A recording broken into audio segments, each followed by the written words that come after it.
Uşaqlar, 8-ci sualda bizə görək nə deyilir? Müəyyən miqdar kalsium karbonatın üzərinə artıqlaması ilə götürülmüş xlorid turşusu əlavə edildikdə qaz ayrılır. Bunu buradaca saxlayırıq.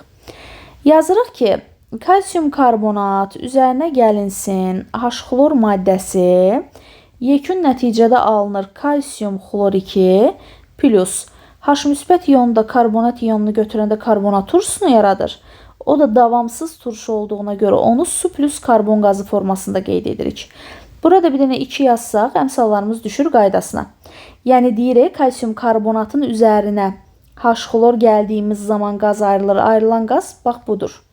Gəlin birinci 22-ci sualı həll edək. Ondan sonra situasiyanın ardına baxaq ki, sizin üçün də rahat olsun. 22-ci sualda bizə deyir ki, ilk növbədə reaksiya zamanı ayrılan qazın formulunu və beynəlxalq üsullu adını yazın.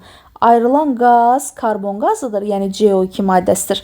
Beynəlxalq üsulla adını yazın deyirsə, bunun adı olacaq karbon dioksid. Tarixi adı karbon qazıdır. Beynəlxalq qaydada isə karbon dioksiddir. Bu bizim nəzərimizdə qalsın. Ardınca baxırıq. Deyir, ayrılan qaz içərisinə elektrik mənbəyi və elektrik lampası ilə birləşən elektrodlar salınmış barium OH2 məhlulundan buraxılır. Əvvəlcə yanan lampanın közərtisi zəifləyərək bir anlıq sönür. Sonra isə lampanın közərtisi yenidən artmağa başlayır. Demək uşaqlar, 23-cü sualda bizə deyir ki, lampanın közərtisinin zəifləməsinə və yenidən artmasına səbəb olan reaksiya tənliklərini yazın. Ümumi struktur belədir. Qəbullarda falanda çox situasiyalar bununla bağlı salınır. Bax, loru dildə desək, sizə demək istəyir ki, qabın içində barium hidroksid məhlulu var.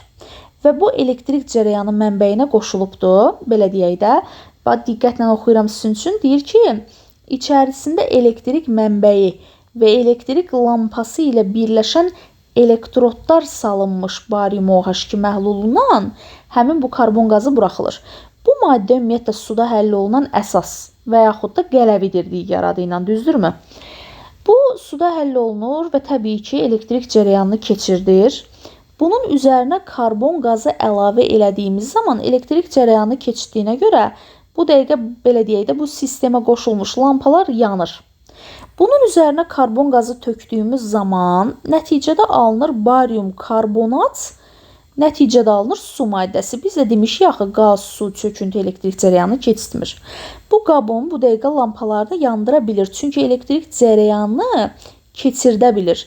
Biz bunun üzərinə karbon qazı əlavə elədiyimiz zaman yekunda bir dənə çöküntü ilə su əmələ gətirir. Nə? Çöküntü, belə deyək, elektrik cərəyanını keçirtmir. Nə də su elektrik cərəyanını keçirtmir.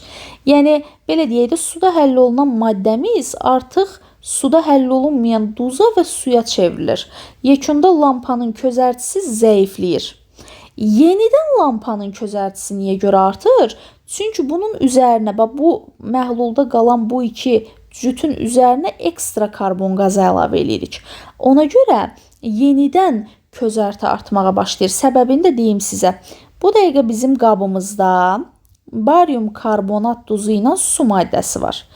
Bunun üzərinə ekstra karbon qazını əlavə elədiyimiz zaman yekun nəticədə barium hidrokarbonat duzunu əmələ gətirir. Yəni, ən sadə dildə desək, çöküntü halında olan duz, bu dəqiqə yanında su da var. Bu sistemə karbon qazı əlavə edirəm. Bu ikisi bir-biri ilə birləşir, bizə karbonat turşusunu verir. Loru dildə desək, duzun üzərinə karbonat turşusunu gəldiyimiz zaman da, normal duzun üzərinə karbonat turşusunu gəldiyimiz zaman hidrokarbonata turş duza çevrilir. Bu da suda həll olma qabiliyyətinə sahib olduğuna görə yenidən lampanın közərtisi artmağa başlayır. Yəni, belə deyək də, çöküntü ilə su işlənir, ekstra tökdüyümüz karbon qazı ilə bizə yeni suda həll olan bir maddəni verir. Bu da suda həll olunduğuna görə, elektrik cərəyanı qabiliyyəti olduğuna görə, keçirtmə qabiliyyəti olduğuna görə rahatlıqla lampaların yenidən közərməsinə səbəb olur. Bizə deyir, lampanın közərtisinin zəifləməsinə və yenidən artmasına səbəb olan reaksiyanın tənliklərini yazın. Közərtinin zəifləməsinə səbəb olan reaksiya budur. Barium hidroksid, üzərinə gəlirəm karbon qazını, yekun nəticədə alınır barium karbonat maddəsi ilə su maddəsi. Bu lampanın közərtisinin azalmasına səbəb olur.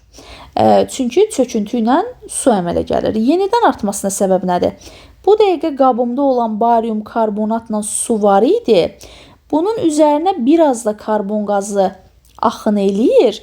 Yekun nəticədə mənə suda həll olunan barium hidrokarbonatı verir. Bu da lampanın közərtisinin yenidən artmasına səbəb olur. 24-cü sual. Lampanın bir anlıq sönməsinə qədər keçən müddət ərzində, yəni bu reaksiyanı artıq bizdən istəyir.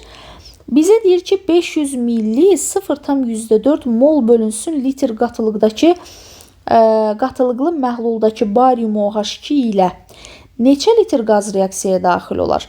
Bəs sizə bir söz deyim də, bu qatılığı ifadə edir. Sizə hər zaman demişəm ki, qatılıq nə zaman vahidinə fikir verin. Bəs 0,4 mol bölünsün litr. Qatılığın vahidini nə zaman malyar və ya mol bölünsün litrlə ifadə eləsələr, siz həcmi də litrə çevirməlisiniz. V bərabərdir 500 millidir. Bunu da litrə çevirməliyəm. Bax buna görə. Litrə çevirəndə edir yarım litr. C-nin düsturu belə deyilmi? C bərabərdir nü bölünsün V. Nü-nü tapanda C-ni V-yə vurmalıyam.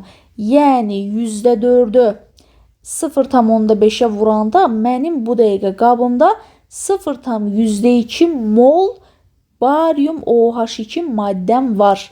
Deyir bununla neçə litr qaz reaksiyaya daxil olar? Və əvvəlinə fikir verin, deyir lampanın bir anlıq sönməsinə qədər keçən müddət ərzində. Yəni bu reaksiyadan söhbət gedir. Bu reaksiyanı köçürdürəm bura. Barium OH2 üzərinə gəlirəm karbon qazı. Yekun nəticədə alacağım barium karbonat maddəsini. Yekun nəticədə alacağım su maddəsini və burada əmsala ehtiyac yoxdur.